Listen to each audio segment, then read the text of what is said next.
Welcome back at magandang araw sa ating lahat. Napansin mo ba na minsan parang hindi makatarungan na puro damdamin lamang ang iniisip natin kapag nagbabasa tayo ng mga kwento or kahit ng anong genre ng panitikan? Minsan, nakakalimutan natin na suriin at tingnan at kilatisin ang mismong disenyo at pagkakabuo ng akda. Dito pumapasok ang tinatawag nating formalismo. Isang teoryang pampanitikan na nagbibigay diin sa anyo at struktura ng isang akda. Paano ito sinusulat, ano ang mga elementong ginagamit, at ano ang mga talinhagang ginagamit sa isang akda or piyesa. Sa episode na ito, aalamin natin kung paano mo magagamit ang teoryang ito para sa mas malalim na pangunawa ng kahulugan ng isang panitikan. Tara, simulan na natin.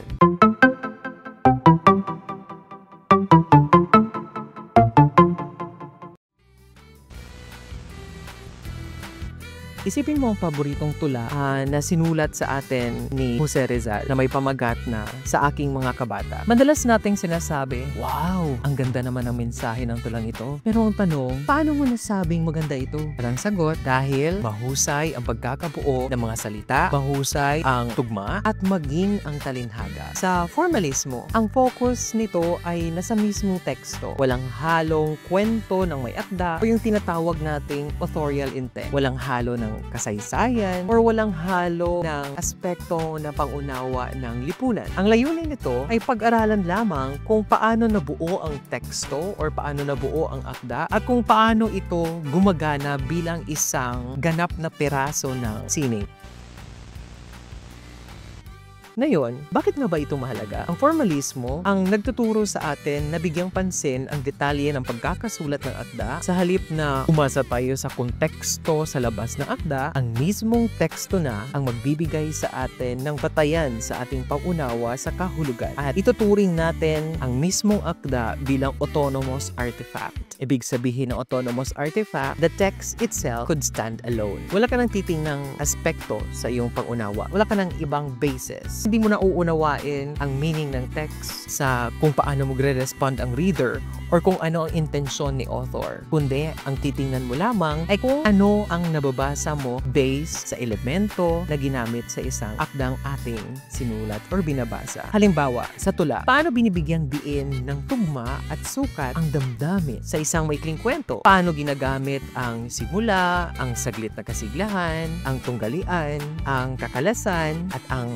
wakas para lumikha ng emosyon or ng twist sa ating pangunawa. Ang formalismo ay parang pagtingin sa isang gusali. Hindi natin pinag-uusapan dito kung sino ang gumawa nito or ano ang karanasan ng pumapanday habang ginagawa niya ito or bakit niya ginawa or ano ang purpose niya sa pagpanday ng gusaling iyong tinitingnan or sinusuri. Ang focus lamang kapag ang ating perspective or ang theory na ginagamit natin ay formalismo ay yung haligi, ang dingding, ang bubong, paano ba ito itinayo at paano ito tumatayo ng matibay.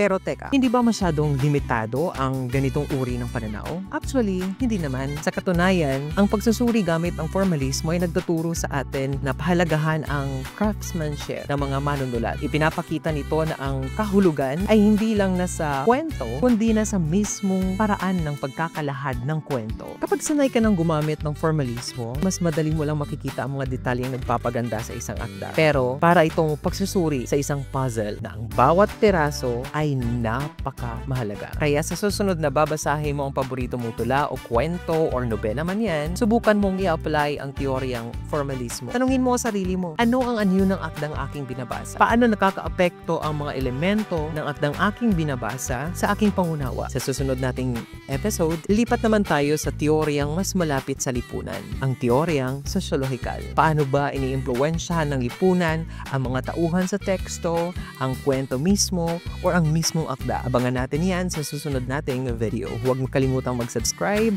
at i-like ang video ito at mag-comment kung nais mong magdagdag ng impormasyon sa ating diskusyon. Ito ang inyong teoryang pampanitikan in 5 minutes at ako si Sir CJ Tan. Kita-kits sa susunod nating video.